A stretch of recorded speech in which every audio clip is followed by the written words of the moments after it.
All right, we are all the way live. Hello and welcome to my graveyard. I am your host of the evening, the Cemetery Man from Salem, Mass. Always taking names and kicking candy ass, live in living color, here with you on Grande's Graveyard. Yes, ladies and gents, I took a week off. A lot of chaotic stuff going on in life and whatnot. I guess you can all kind of relate to that in one way or another. If not this week, then another week in your lives.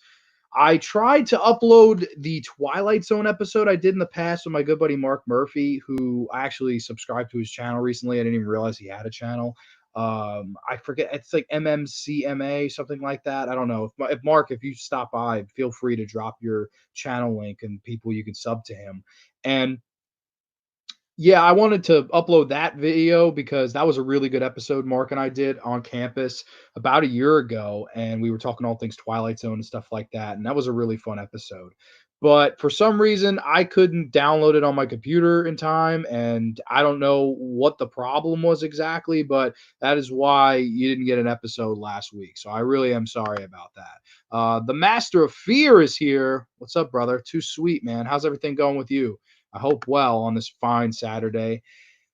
Yeah, so I tried to get that episode up and for some reason couldn't get it up. So I really am apologizing for that. I'll try for sure to get it up in the future next time I can't do an episode for a week because I've had so many of them on like back order or whatever you want to say. Like I have so many that like retro ones that I could just easily upload. Like the Shining one with JP, that was a retro show.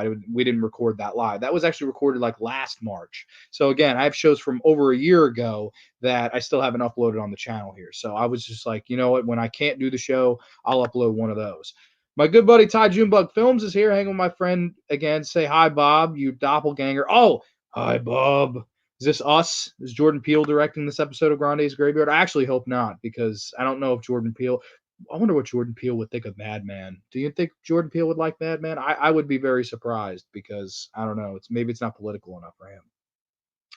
But yeah, so I guess anticlimactically announcing that the main topic of the show today is Madman from 1982. Technically, I know it was made in 81, delayed until January 1st of 82, so it's pretty much an 81 slasher.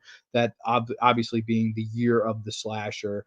And yeah, I guess I could start really about that movie to start the show. I've been watching so much stuff because it's been 2 weeks, so I actually have more than just Madman I want to talk about, like movies other than Madman, shows other than Madman that I've been watching recently. And Ty Junebug says Jordan Peele would just put some BS political twist on it if he was directing your episode. Yeah, I would have some political agenda and tell you who to vote for in the current like Democratic race or whatever to see who wins your like. I don't know, man. I personally hate politics. Like I would keep that way out of horror, man. Unless you have something really important to say that's not beating me over the head with it, man. I don't know. I'm not a big Jordan Peele guy either. Was any of us horror fans popular in school?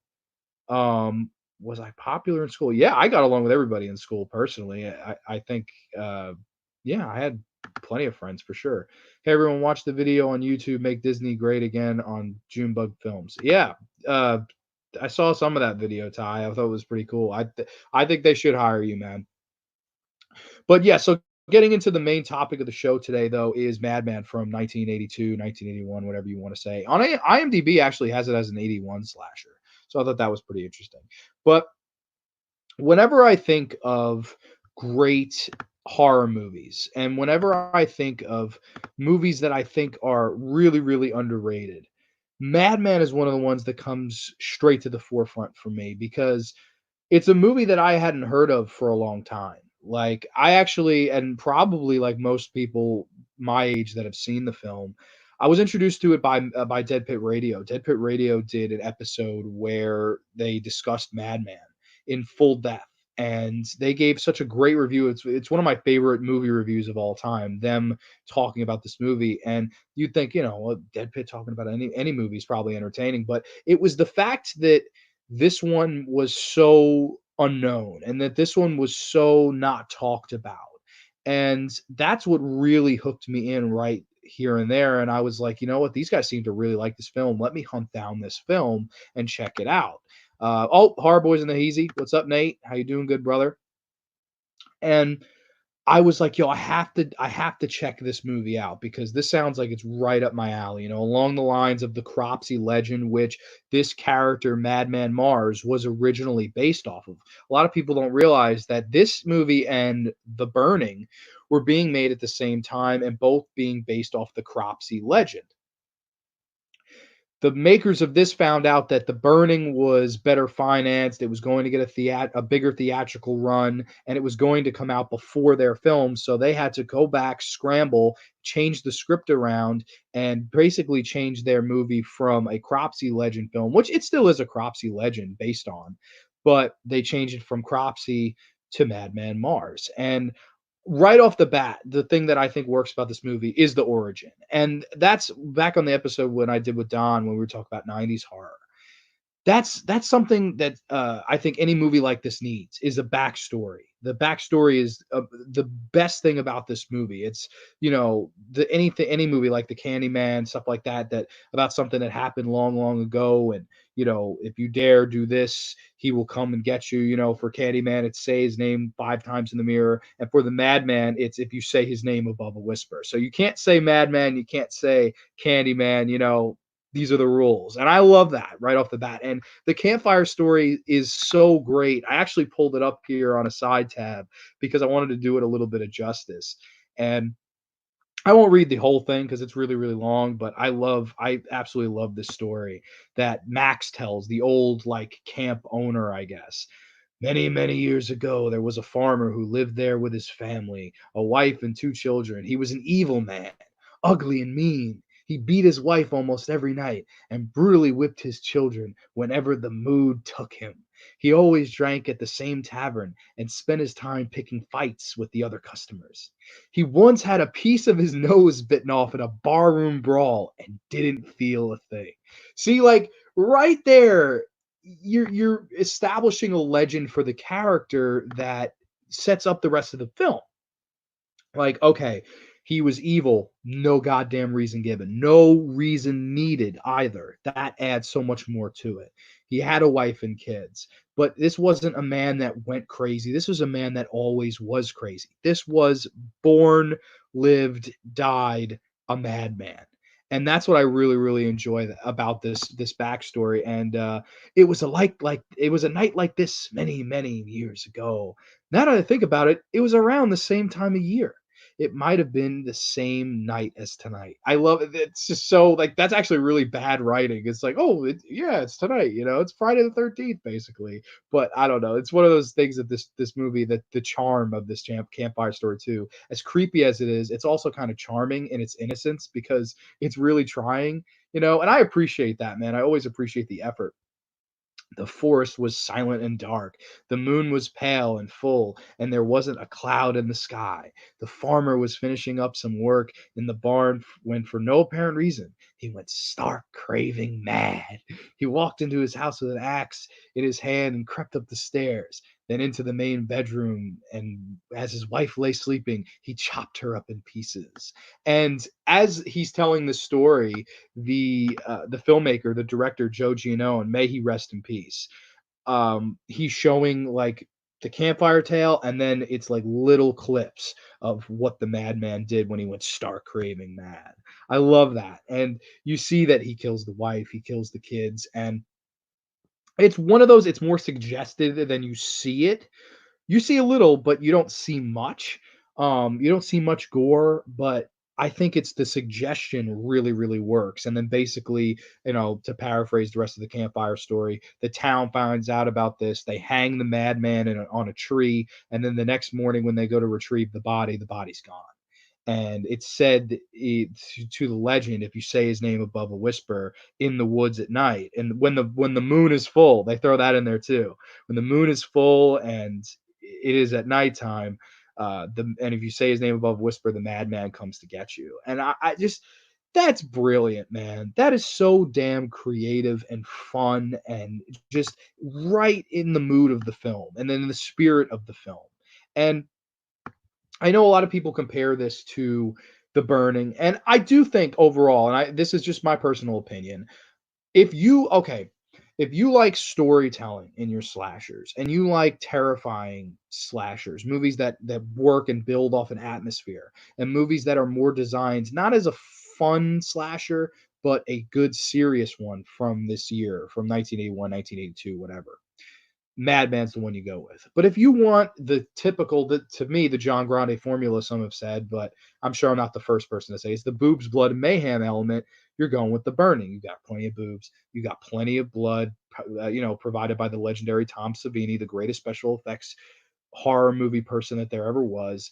And you've got a bunch of mayhem. You've got a fucking raft massacre where Cropsy chops people up with his big garden shears and killing people one by one, and Jason Alexander running around bald. I mean, you have definitely some fun moments in that. And my good buddy Ty Junebug says a good. Oh, I'm sorry, this is not Ty Junebug. This is a Master of Fear. Good backstory means good character. 100% agree with you, man. I really, really agree. Ty Junebug says, especially somebody who has a background in entrepreneurship, film history, and whose family has a history of successful business is. Oh, Ty's talking about the Disney thing. Master of Fear. I cannot wait for the new Candyman movie. It looks so awesome. It does. The trailer does look really good, and it's hard to disprove it because you have to go into the woods at night during a full moon. Yeah, I just like that. I feel like they threw that in there, like oh, if like making him sort of like the werewolf legend. I guess they just wanted to throw that in there. It sounds more sinister, I guess. I don't know. It's kind of fun, but yeah, like I was saying, The Burning is more of the quintessential follows the rules slasher, where you have the boobs, blood, and mayhem. Whereas this film, it's much more the legend and the story and the atmosphere. And I don't know, like I think they both work and they both have the similar, story slash character, but one works more for different reasons than the other works. Like it's weird. Like Cropsy, the story of Cropsy isn't told as well as Madman is. But as a whole, I think Cropsy and The Burning, I think The Burning is a little bit better of a film than this. It's weird, I know. It's one of those big debates in horror society that people have. Which one do you like better? Which, if you've seen both, which one do you guys like better? If you guys are watching Madman or The Burning, I think it's a really cool debate because I think they're both kick ass, but for much different reasons. And you know, I love the final thing that Max says, the guy who's telling the story. This little snippet here. If you remember nothing else, remember most of all. Never say his name out loud, for if he hears you call, one by one, you'll start to fall. Before the night's over, he'll get you all. I love that. I think that is absolutely fantastic. I love it because it's creepy, but it's so well delivered by Max, man. It's shades of John Fury in this film, Friday 13th Part 2, when Jason's out there. He's hungry, thirsty for the new blood. I just love that. John Fury delivers those lines so well. And it can easily come off as hokey, can easily come off as, oh man, what are you hawking to me here? But I think this character, the Max character, just delivers the Madman origin so damn well, and it gets you in the mood. And then, of course, Richie, one of the dumb characters, he gets up and starts screaming, "Madman, Madman Marz," taunting the Madman, and Max says, "You've done it now, Richie. He's gonna come to get us." And basically, that sets up the rest of our film, where the Madman one by one picks off all these camp counselors, and the rest is history. There's tons of things about this movie that I have to say. There are a lot of things I love about it, a lot of different things about it that I love, and then there are things that I don't know, almost as a guest booker, I would like to switch personally. Not gripes, more like nitpicks that I'd like to address, and I can go through this entire thing. There's a lot to talk about here. Um, First and foremost, the thing that blows my mind, and this is kind of a spoiler, I guess, the Richie character who calls out the madman. There's an awesome shot where they're walking back to the camp, and you see the madman in the trees for the first time. If anyone's seen the Anchor Bay DVD, there's a shot of Madman in the tree. It almost looks like a tree with a cross. Like it just looks like it looks like a religious cross, but it's actually just the madman leaning on the tree and looking at him, and you get that great blue tinted filter, which you can only watch on that old Anchor Bay DVD, of course, because this movie is one of those that I believe Code Red was it Code I think it was Code Red got a hold of this, and for some reason they decided to color correct the film, and they changed the classic blue eerie tint to like a disgusting looking orange tint. And most versions you watch of the film now are of that disgusting orange tint, and it pisses me off so bad because it takes you out of the atmosphere of the film. So if there's a copy of this movie you want to get, it's the VHS copy or the Anchor Bay DVD, which has been out of print for years, man. I mean years. It is what it is. It's kind of a shame. I don't own it. That's why I haven't held it up or anything. You can watch it on YouTube without the color correction, and it looks pretty good. It's in pretty decent quality. It's not perfect, but it's the next best thing you're going to get if you don't have that Anchor Bay DVD. Because, as to best of my knowledge, you don't have a non-color corrected version other than the VHS and DVD. If there is a Blu-ray out there that isn't color corrected and has that blue, um, you know isn't doesn't have that blue tint to it, I would please tell me, like, if there's a Blu-ray out there, because I would just be so freaking stoked. Um, I would be so stoked if that movie came to Blu-ray with that classic blue tint and seeing this movie in high def. I think that would be really, really cool. But of course, they botched it. It figures, man. But back into like, kind of a nitpick. Richie's the one that calls out Madman, right? Richie is a survivor in this film for some goddamn reason. The only encounter he has with Madman is when he sees him in the trees. The Madman does not come to kill him. I thought for, just basic slasher tropes, he'd be the first to go. And I thought that would have made the most sense, but he ends up surviving. Very weird choice, very different because that character deserved to die. He's basically the reason that the madman comes and kills all the other people that didn't do shit. So I always thought that was a weird direction for a movie like this to take. But again, some people might like that. Some people might go, that's different. The person that called it out has to feel guilty over it, and he's horrified over what happened, and maybe traumatized over what happened. So it's a different type of horror you're tackling there. A little different, not something that I love or anything, but again, a little different, sets it apart a little bit from the pack.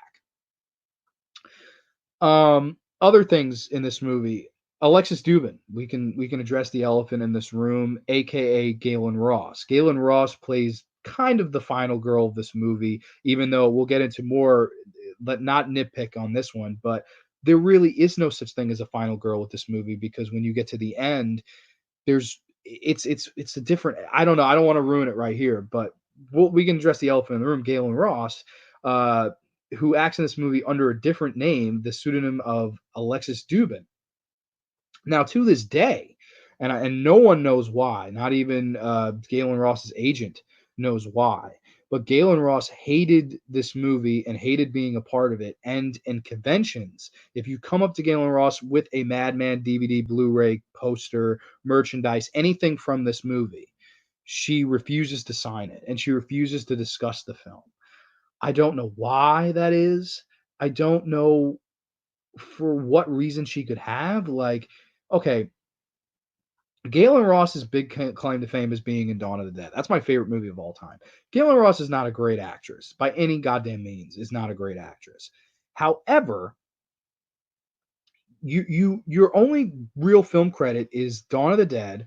You're briefly in Creepshow. You barely have any lines, and this film. That's like the three movies she really did, and one of them she disowns. Like I don't want any. I don't want to be associated with it and at all. Like it just doesn't make any sense to me. I wonder if something happened on the set, if she had a bad relationship with the director, the producer, Gary Sales. I don't know. I don't know what went down there, but I find it weird that to this day, if someone says, "Oh, I'm a big fan of that movie," because I know a lot of people that love Madman, she will turn you down at a convention and say, "I'm not signing that." My good buddy Don is actually one of them. She declined to sign his stuff, and I told him, I said she might decline, Don. And he was like, "Nah." Went and did it, and she declined to sign his stuff, which is really, I think, pretty disgusting because if someone's a fan of your work and asking you to just, sign poster about it, I mean, I don't see why not. And you're going to get paid for it. So it's just very weird to me, that whole situation. And I don't think she really does a good job in this movie as the final girl at all, if you can call her that. And that's a thing. Another thing with this movie, nobody in the cast really stands out. That always got me because Friday the 13th, you have your standouts. You have Adrian King, you have Kevin Bacon, you have the Marcy girl, you have Ned, the kind of the class or the camp clown, if you will. You have people that stand out. Part two, you have tons. Jeff, Sandra, Amy Steele, Steve. John Fury is Paul, and the one like the perv guy that's trying to bang that girl and shooting rocks at the girl's ass. Like, those characters, you remember them. They stand out. Shelley in part three, and Judy Aronson in part four, Crispin Glover in part four. The Friday the 13th movies always have people that are they stand out to you, for good and bad reasons. The thing with this movie, nobody really stands out. There's not that one, oh my God, look at how hot that chick is. There's not that's not in this movie. There's not the one, oh, this person's a really good actor. I wonder if they went on to bigger and better things. There's not that in this movie either. This one is really your classic backwoods slasher. Like, this is as backwoods as it gets because nobody really became famous from this movie. The movie itself had for years been lost in the shuffle, and if it wasn't for fans like us, I don't think this movie would have ever even gotten recognition past us. Um, which is a damn shame because it is a fun little movie. It's a really good little slasher movie. I don't really understand why this one, of all the ones that get lost in the shuffle, like, why is Final Exam better known and more seen than this movie? That blows my mind. Like, Final Exam's a piece of shit, in my humble opinion. Like, I don't get how that movie is. I feel like more people have seen that than this, and it's just mind blowing to me. Yeah, so in the cast, it's weird. Nobody really stands out, which is a really, really weird aspect of this film that I was kind of like baffled by. The effects work, the blood, it's not the greatest. It really isn't. And you're probably thinking to yourself, Grande, do you really like this movie? I do. I just like it for all the reasons that I normally don't like a slasher film. It's weird. Like, I usually like the boobs, blood, and mayhem. None of that's in this film, other than maybe the mayhem. This one really, again, it relies a lot on atmosphere, that blue tint. And a lot of this movie essentially is people looking for other people. There's one, the TP character, he gets hung on a tree. Awesome, awesome death scene. Really good stuff. One guy goes looking for him and he gets hatcheted. And then one girl goes looking for him and then she gets picked off. This entire movie is essentially people looking for other people. And I always thought that was really funny. It's basically, like, we could just use the Brady Bunch. I wonder where Marsha went. Oh, I'm gonna go look. I wonder where Jan went. Oh, I'm gonna go look. I wonder where Bobby went. Oh, I'm gonna go look. Like, it's one of those where it just feels like that's the entire film. But it's kind of funny after a while, to me personally. I think that was really funny personally. Harboy asks, why do you think most slasher fans are mixed with this one? I think, Nate, it's a great question. I think it's because this film, like I was saying before, it doesn't follow the classic tropes. It's not one of those movies where the final girl overcomes the madman. It's not one of those movies that you watch, you turn it on and go, "Oh man, this is so gory." This is not like an Evil Dead or The Burning or The Prowler or even Friday the 13th 1, 2, 3, 4, 5, whatever. It's not that type of movie. It's a body count movie with more of an atmosphere. It works more, and people will probably think I'm crazy. This movie works more because it is more like Halloween in spirit. It's very much more like Halloween in spirit. And what I mean by that is the blue tint, it's not a big body count movie. People do die in it, and there is some gore in it, but it's not a movie that relies on that stuff. It's more about the legend and the character of Madman. Very similar to how Halloween is about the legend, the blue tint, that atmosphere, and the character of Michael Myers, being this evil force, evil entity. I think that's why this movie gets lost in the shuffle, because it's presented as the forefront, as a Friday the 13th slash Burning slash The Prowler. It's presented as Just Before Dawn, as a camp slasher with not much camp. It's weird, man. The entire movie also is shot at night. All these other movies have a lot of shots in the day. The Burning is essentially the almost the entire movie is takes place during the day, it feels like. The climax of the movie of The Burning takes place during the day. Very weird for a horror film. But I think that this one it has the presentation of a Friday 13th film, but it has the spirit and the heart of the original Halloween. If that makes any sense, I think that's why it divides people because it is presented as camp, it is delivered as more serious, and that's why I think I really love it. It does a lot of things different. Um, what else could I talk about here? I of course there's a lot of awesome stuff where you have this really fucking hokey hot tub scene, and I love this. One of my favorite fucking scenes of all time in any movie, where Galen Ross and TP. It's just towards the beginning of the film. They do a toast, and you know that they're about to die one by one. They'll start to fall, kind of thing, and there's this like hot tub scene done really early on in the film where Galen Ross and the TP character they are in this hot tub and they're just spinning like around and they play this awful music also performed by the TP character. And it is so the song they use is so hilariously bad. Like I love it so much. It's like if you want to know where the flowers grow, that's okay too. Like they drag out the melody so bad to the voice where his voice starts cracking because he's going so low. It fucking cracks me up every time. And the way the scene is acted is fucking classic, man. Like Galen Ross gets in the tub, TP gets in the tub, and they start looking at each other and they're just spinning like to the music. And it's just so cheesy as they slowly but surely like meet each other in the middle. It's like, if you wanna gas me, why? Please ask me why I do. I don't need to explain. Don't need words to know. And they meet in the middle, start making. I'm just like, what the fuck? And then they drag it out again. It's like, don't need words to know. Fucking so funny, man. It every time does not fail to put a smile on my face and make me laugh. And I think it's really good because it's not meant to be funny, I don't think that scene, but it's just so fucking hokey, cheesy, over the top that you can't help but have a fucking really hard laugh at it. I love that scene. I think that's really funny. However, again, another thing about this movie that blows my mind, in most films, like even you could look at Halloween Part 2, you have a hot tub scene in it. It's pretty scary. It's built up to. You get that later on in the film. Whereas this is it's at the beginning towards of the film, like the beginning 20-25 minutes.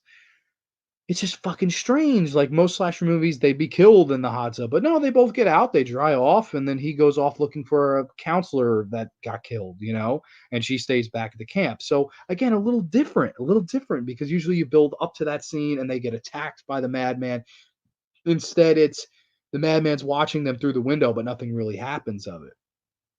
Interesting, very interesting direction. Joe Giannone, who did not direct much else, I can pull up his file here.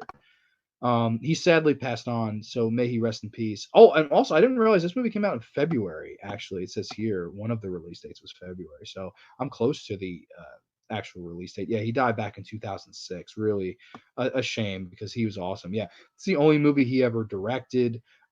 He really didn't do much work other than that. He produced something called The Wind in 2001, which I've never fucking heard of. It gets a 2.3 in IMDb, so I'm sure it's an absolute masterpiece. That's a shame though, because he's one of those directors that I would love to have seen get another chance to make another slasher movie, horror movie, something like that. There's a lot of fun, like behind the scenes stories of this one where they wanted the movie to look like it was spring, but they really shot it in the winter, and so they spray painted the leaves green. I think that's fucking great. Like I love that, man. I think that's really really cool. I also really like the uh Oh, geez, the location, the film location, it's actually not it's about an hour from where I live. It's in Southampton, Fish Cove Inn, and in the documentary, The Legend Lives: 30 Years of Madman Marz or whatever, they actually revisited the location. I'd love to visit the location one day and stand in the actual Madman tree. They showed a shot of the actual tree that he stood in, and I was just like, one of these days, I'm gonna take the hour drive down there, stand in the tree, and get a nice pic as if I am the madman. I thought that would be really, really cool picture for me to take, man. And other things, getting to some real positives I have about this one. A couple of these kills to me really do stand out. Like I said, the first one was with TP. He gets hung like over this big tree, and Madman hangs him, and you hear the neck snap, and his eyes roll back into his head. Amazing kill, man. Really, really, really well executed kill, and a kill that scared the shit out of me, the first time I saw it. I was just like, "Holy shit." Like, that was some crazy ass shit. Um, and that one's really good. There's one where this guy comes out there and the madman lifts him above his head as if it's like an Ultimate Warrior, press body slam or whatever, and he cracks the guy's back over his knee. Like, he holds him up like he's a fucking, weight, and then cracks him over his knee, man. Fucking epic. I love that kill. And his girlfriend, the girlfriend's like watching and starts running away and shit. There's a kill where the car breaks down, and this guy is trying to fix it, and the madman jumps on the hood of the car, decapitating the guy. And then when his girlfriend opens the hood, the guy's fucking head is right there and rolls out. I love that, man. That is a really, really, really awesome fucking death scene, which had also been done in a really bad movie called Home Sweet Home, where Body by Jake played the fucking killer. That's a really bad flick, but it's done much better here. I think it's much more eerie here, because when it happens in this, they almost kill the sound. It feels like to me, or at least in my head, it felt that the sound was killed, and you just see the blood just trickle down and the body just fall back without a head. Awesome fucking death scene. Like, it's not, again though, not gory. It's just more. It was suspenseful, and it was just like bam, just sudden, just like burst of fucking boom, she's gone, on to the next victim. Really good. That's a really, really good kill scene. Of course, the one that I always fucking laugh at, probably my favorite character in the movie, even though she was terrible and that's why I like her. It's one of those guilty pleasure characters. There's the only person, and she doesn't really stand out, but she's so bad. It's like she's great in a troll 2 way, is this one actress. She has like a rat face, man. I don't mean to be mean or call anybody ugly. She's, it's I'm just being honest here. She has like a real rat face, and she has the same like scared expression the entire movie. She's just like, like she's running around with this fucking rat face, and her teeth are and she's just like, like fucking hilarious, man. I don't. It's just so funny every time I see it. Like, I can't help but crack up at this rat face bitch. She's running from the madman. The madman bursts into a cabin. He's taking down doors and stuff, and she's just like, "Where am I gonna hide? What am I gonna do?"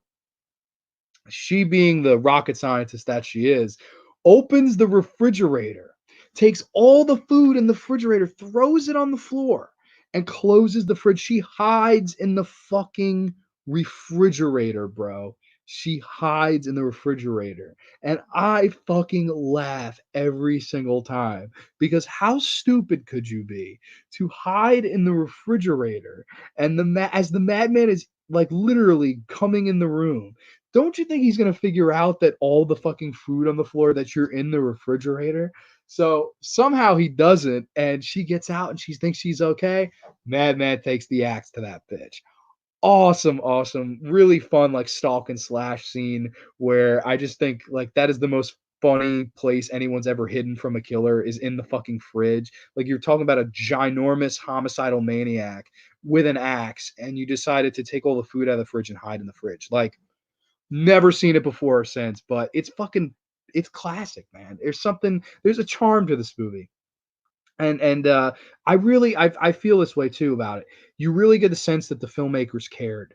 Whether you like or hate this movie, you really get a sense that there was thought and care put into this. This does not feel like a cheap cash in type movie like a Final Exam does. At least in my opinion, it doesn't feel like that to me. It feels like they really cared to make this character different and to make this character stand out above the rest. Because the character itself is very much like a demented hillbilly mountain man. The classics Aaron Fry, aka Uncle Bill, line from Deadpit is he looks like a demented Wilford Brimley, which is so true. He does looks like a demented, ginormous mountain man, Wilford Brimley. And is the design bad at times? Yeah, like you could see that the feet he's wearing are just like foam step-ins. Like it doesn't look the greatest. Some of that stuff, not the greatest. Not a great effects movie for sure. But it's just the idea of the character is almost like he's just like a wild animal that's in the woods, Like there's something cool about Jason. There's something cool about Cropsy. Those two characters, there's the cool edge. Whereas Madman, you get the idea of that this is just a wild animal running around with a fucking axe, with no motives, with no incentives, with no remorse. And I think that's terrifying. I think it's really terrifying because it's so well fucking done here. I absolutely love how they tackle that character because they never give him really any lines other than, like growls and stuff like that. And you really get the sense that no one is safe and there's no reasoning with this fucking thing. This is a wild animal that we have to fucking run from. And I always thought that was a really, really cool way to tackle that character. Really awesome stuff. And here's where another reason where this one is a different type of slasher, the finale. It's a very fucking odd finale because Madman, it basically picks everybody off and it's down to Galen Ross versus the Madman, or I guess we can refer to her as Alexis Dubin, right? Because that's how she wanted to be referred to as this. So we'll abide by Miss Ross's wishes. Alexis Dubin and the Madman, and then all the kids at the camp who've been sleeping the whole time, pretty much throughout the whole movie. She gets them on a bus. The madman like chases down the bus, and then basically she goes to the madman's house. And it's a really good, well done setup. It's creepy, and he basically gets her. He throws her down the steps and hangs her on a hook. She's still alive. It pierces. It's almost like Texas Chainsaw Massacre. He hangs her from the back onto this hook, and she's struggling. She looks to her left and she sees all the bodies that the madman has previously picked off, throughout the film, and she stabs him. He kind of falls back, and we cut to Richie out in the middle of the road, and he runs into Max. And Max is like, "What's going on, Richie? Talk to me. What's happening? Is everybody okay?" And Richie just like with a fear in his eyes just says, "He's real." And the movie kind of pans between Richie's face and all the destruction and bodies that the madman has taken care of. And we get the classic. I think the number one thing that stands out about this movie, the song, the Madman song. It's really good. You get that synthesizer, bump, bump, bump, bump, and then the song is great. Lore of the campfire, telling of his horror, lost in the woods with the madman and the stars. Don't laugh at the tale, heed at his horror. The legend lives, beware the Madman Marz.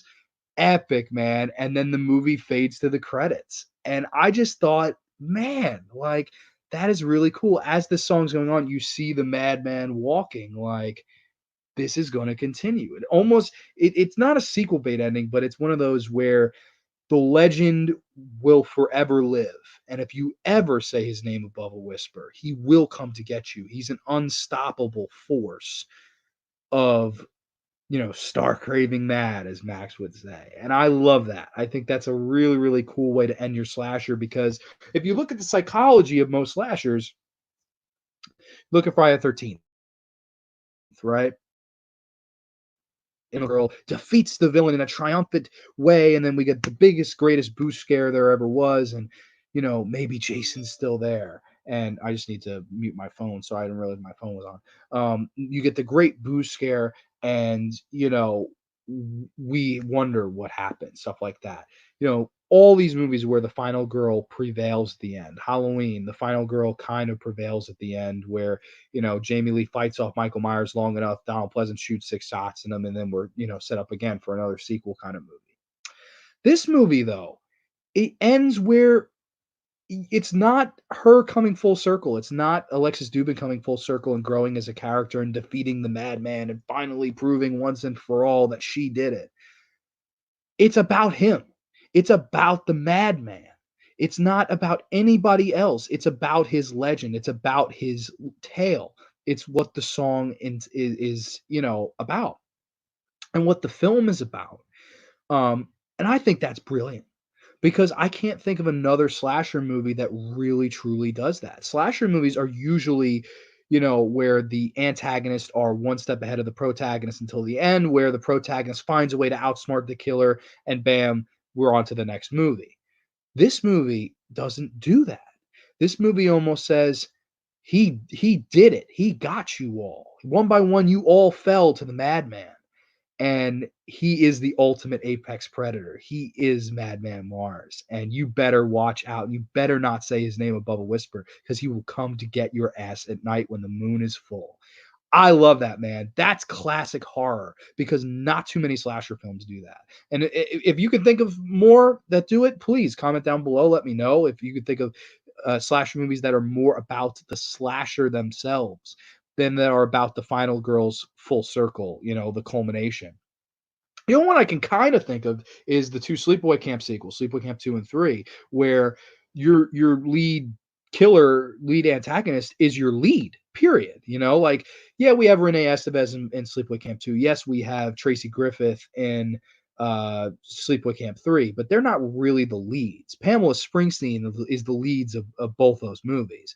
And it's her character being so moral and happy and fun that makes those movies so entertaining. It's not a final girl type of origin or story trying to be told with a slasher film there. It's more about Pamela Springsteen. And I love that. I love when movies to say, hey, it's not about the final girl, like the tropes usually say. It's about this. It's about this killer. It's about this madman that will come to get you. I love that. I think that's really, really smart direction. And via talking about it for the past, whatever 40 or so minutes, it makes me realize that this is a movie that it maybe inadvertently didn't follow the tropes at all, at all. This movie. Let's say this movie was made in '84. Let's say they tackle a few years later. I'm this is how I think it would have been tackled. I think the Richie character probably would have been killed first. I think Alexis Dubin would have overcame and defeated the madman in the end and got the kids to safety. And we would have seen the shots of the police coming and taking the kids off to safety. We would have probably gotten more gore and stuff like that. But I think almost to a point, that's why this one stands out to me. It doesn't have that stuff. It doesn't have the tropes. It changes a lot of stuff. It doesn't build to the hot tub scene. The hot tub scene is just there in the beginning.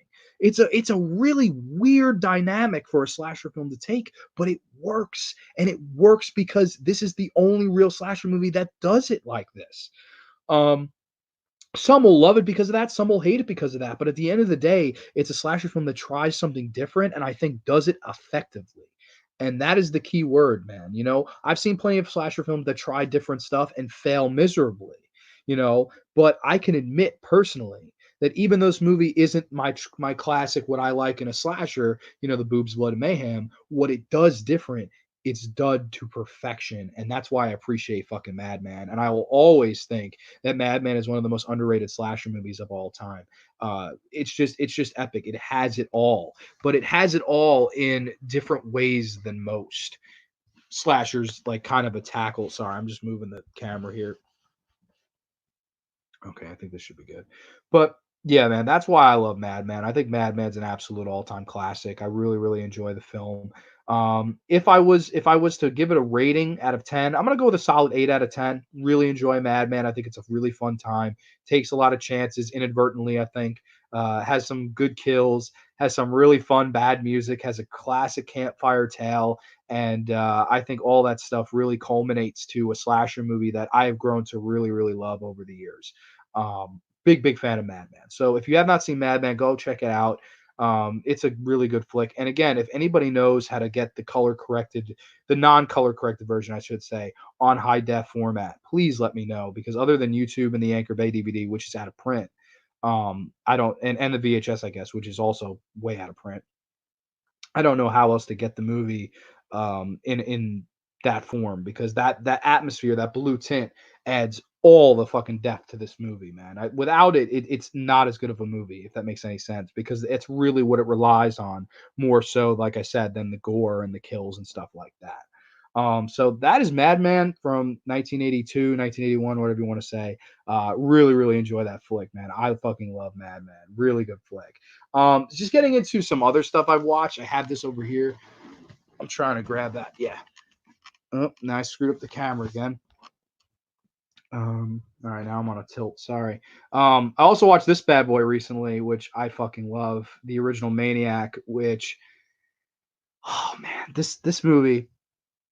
I didn't want to do a full episode on this one. I just wanted to talk about, like, my last watching experience with it. I'm a mark for this movie. I have the poster for this movie, I have obviously the Blu-ray. I have a T-shirt somewhere of this movie. I'm a big fan of this movie. I recently rewatched, and I just figured I'd just give some, like, talk about it a little bit, like a mini review, to make this episode a kind of an the classic Grande's Graveyard hour length.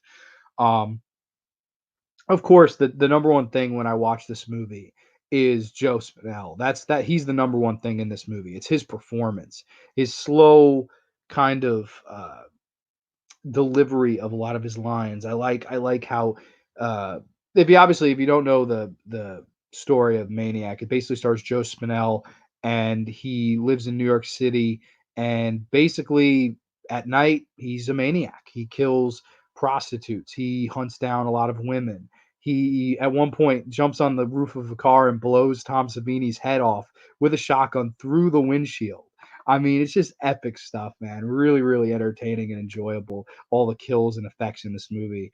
But I love, again, the psychology of this movie, where this guy, he kind of had a weird relationship with his mother, where she was kind of abusive to him, kind of mean to him, and that's why he targets women. And basically what he does to all his victims is he kills them, then scalps them and takes their scalped heads and hair and, like, staples them onto mannequins' heads in his room. And then he'll talk to them for the night, like as if they were his mother. Like, it is fucking scary, man. It is really well done. And every time I watch it, this movie does not fail to scare me. This is one of those where, people say, "Oh, fear is subjective." Subjectively, in my opinion, this is one of the scariest fucking films ever made, because of how fucking raw and gritty it is. It's a great grindhouse movie, with a great, I think, fantastic performance from Joe Spinell as the Maniac. I think he does a great job as the Maniac in this film. There's, again, so many fun kill scenes, really, really good kill scenes, and I love the monologues where he's talking about, all these women. They walk by with their fancy clothes and their hair, and they're just taunting me. That's what they do, Ma. They taunt me. I love it. He's talking to the fucking mannequin. Carolyn Monroe, who's gorgeous, and she's been in a ton of horror movies and, like, B movies. She shows up in this, and they kind of form a romantic angle, which, even Tom Savini said on the features of this, he's like, "I don't buy that fucking romance at all." And I started laughing. I'm like, "Yo, yeah, no one would buy fucking Joe Spinell, who, rest in peace, Joe Spinell." But nobody buys Joe Spinell with Carolyn fucking Monroe. Like, that's bullshit. Like, that is not a believable fucking relationship. And I just love everything about this movie. I recently just popped it back in, and the scene that stands out to me the most is the scene where he's in the subway stalking this woman. Like, basically, these two women walk out of this restaurant after having dinner, and one says to the other, "You better be safe tonight, like, there's a maniac out there." And then basically, like, Joe Spell's right across the street, just basically watching them and hears them talking, and he's like, "All right, I guess that's my next victim." And it's great stalk and slash, where he follows her down the New York City subway and it's empty. And, she just keeps looking over her shoulder. She feels that he's there, and we don't see him. And we're waiting for it. And what the director, Bill Lustig, does that is so awesome here is he builds the tension to the point where you're just like, oh my God, it has to be right here. And it doesn't happen. And then she thinks all is well. We think all is well. And Joe Spinell is like hiding behind a door somewhere, pops out and stabs her as she's washing her hands. Um, Epic, epic kill, man. Really, really good tension filled build up and kill execution, in my opinion. Just an excellent, excellent kill scene. And of course, when I think of this movie and why I love this movie, of course, is the finale. I think the finale of this film is the best part of it, where Joe Spinell he goes back to his room after failing to kill Carolyn Monroe, and he knows that the police will probably be coming for him, and he kind of lays in bed and slowly but surely all the mannequins of the scalped heads that he's stapled onto these mannequins, um, they all come to life and start clawing at his body. I mean, they rip his chest out, they rip his head off literally, and it is so uber gory and scary, and there's no explanation for it, and you don't know whether or not it was real or not. Like, did this really happen? Was this all in his head? Are we in the head of a maniac from the word go? And it forces you as a viewer to answer those questions for yourself, and I really like that about this flick. Maniac's one of those films where I don't think you can make this today. I don't think they don't make movies like Maniac anymore. And if they do, they're mainstream and they're very polished. And that's not a nitpick. That's not a an insult. But it's not the way it was, in my opinion. Like, this is the horror movie version of Taxi Driver. It's that kind of equivalent. It's really that well acted. It's very well directed, and I don't know, man. I just have a blast from beginning to finish of this flick. I love the original Maniac. I think this is an epic film. As for that remake, I haven't. I've only watched the remake once. I watched it like the day it came out on VOD. I remember renting it and being like, I have to see this fucking movie. Elijah Wood is the Maniac. Like, I was shocked. It's not a bad film, but it's not one of those film it's actually a good film, but the problem with it is I never had the urge in my life to go back and rewatch it, and I believe the movie's, like, 8 years old, so, I don't know, maybe one day I will have the urge to go back and rewatch it, but I don't know, man. Since those 8 years, I've rewatched this bad boy at least 5 or 6 times, so I think there's no question as to which one has more iconic and which one is better, in my opinion. It's the original. It's Joe Spinell kicking ass, taking names, scalping women, and all that stuff. There was also a fun feature on this one where they got Michael Cimbello. Yes, the man that sings Maniac and Shaka 2 Drop from Monster Squad. They got him to do an interview, and he basically said that the original, lyrics for the song Maniac were inspired by this movie. And they changed it around and made it about dancing, but originally it was like this really fucked up version of that same song. And they sang it and performed it on the piano. And I was like, this is fucking awesome, man. I love shit like this, man. Really, really enjoy Maniac. These features are awesome. I know a lot of people say this is a bad Blu-ray. It's not the greatest, but like, I don't know, it doesn't bother me. I know they recently restored this one in 4K, which blows my mind because I don't think there's much you could do with this movie. This is not really the type of movie you buy and go, oh man, buying this to see how it looks in high def. Like, I have it just because it was a cheap Blu-ray. But this wasn't one of those movies that you need on Blu-ray or whatever. This is one that you probably would prefer watching on like a crappy VHS transfer because it would add so much more to the atmosphere and stuff like that. But that's Maniac. I love Maniac. Just wanted to throw that in there that I recently watched that one. I recently watched, I think, do I have it here? I'm not sure. Yeah. Recently watched this one too, Crawl. It came out this past year. I really enjoyed this. I don't really have a full review because I've really only seen the movie once, kind of thing. So I can't really go in depth on this, but I really enjoyed this. I thought the lead actress did a really good job. That the father was really good in it. I thought the movie had a really nice heart to it. It was entertaining. It was fast paced. Alex Aja making an original horror film again. It was really cool to see that. So I was really happy to see Crawl, and I picked it up for like $9 at a Best Buy last week, and I watched it, popped it in, thought it was really, really good time. 86 minutes, I believe. I'll double check here. 87 minutes. I'm sorry. 87 minutes, bro. That is nothing. This movie flies by. Awesome, awesome little like summer horror movie. And I know that Quentin Tarantino said that this was his favorite horror movie, or actual movie overall, I believe, of last year. So that's really cool. I enjoyed this flick. I liked Crawl a lot. So I recently rewatched that, and then I got a bunch of stuff I've been meaning to watch.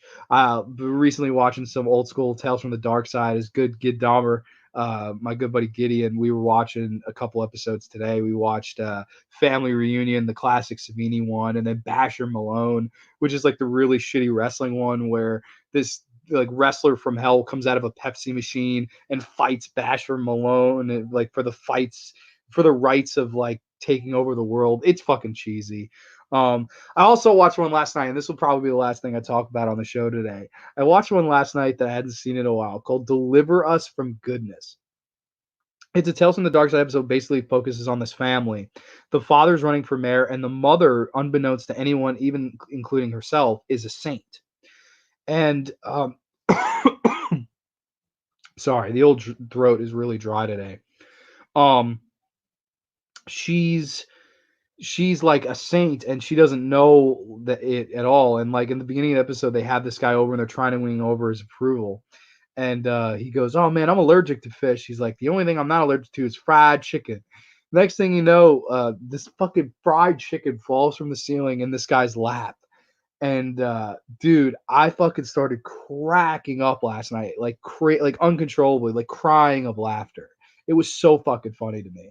And this guy just gets up and goes on this full rant about the fried chicken falling from the ceiling. He's like, I don't like you, I don't like your family, and I don't like fried chicken falling from the ceiling. And me and Gideon were talking about it for like 2 hours. That one line, like just how fucking funny and weird it was. And then the rest of the episode, she's like trying to not be a saint anymore because she feels it calls attention in a bad way. So she tries to commit adultery. She tries to fucking be verbally abusive to her daughter. Like it's just basically her trying to be a bitch and commit sins the rest of the episode. It's very fucking entertaining. I don't know. It's just an episode of Tales from the Dark Side. I wanted to give a little limelight here because it made me laugh and it just, I don't know, made me forget about life for 20 minutes. So that's always a fucking positive in my opinion. Um, but that's probably going to be all for the show today. I'm sorry I crammed these last couple things in here. I just wanted to, briefly discuss that stuff. The main focus was Maniac for me. As for what I'm doing next week, I'm not too sure yet. It is March, and I know next week is Friday 13th, so I might do something Friday 13th related. But I've also wanted to do something maybe bracket related. Maybe I'll do horror movie bracket or something like that. If in the comments, let me know if you want me to do something like that. That would be really fun to do or try something like that. Talk about some horror movie, versus battles and March Madness bracket or something. That would be a lot of fun. So if you have any ideas, any movies you want to nominate for that, that's something I thought about doing. Not set in stone. And if it will happen, it probably won't happen until 2 weeks. Because next week I'll probably do something Friday the 13th related. Maybe I'll do a watch along. Maybe I'll do a March Madness bracket of the top Friday the 13th kills or moments or women, or can definitely go so many different directions with that. And I probably will. So I'll contemplate over the week because Friday 13th got to do something special for that, right? But yeah, I wanted to thank everybody for joining. I really appreciate it. It was a fun episode talking about the old Madman Marz, and these other couple flicks, Maniac and Crawl. Really fun show today. So I really appreciate anybody that tuned in. Like and subscribe if you will. That would really appreciate that. And yeah, so I promise I will see you guys next time on the Graveyard. You have a great rest of your weekend. You have a too sweet day, baby. And I will catch y'all on the flip side. This has been the Cemetery Man of Salem, Mass. Always taking names and kicking candy ass. Live in the here with you. Too sweet, ladies and gents. Peace out. Have a great rest of the weekend.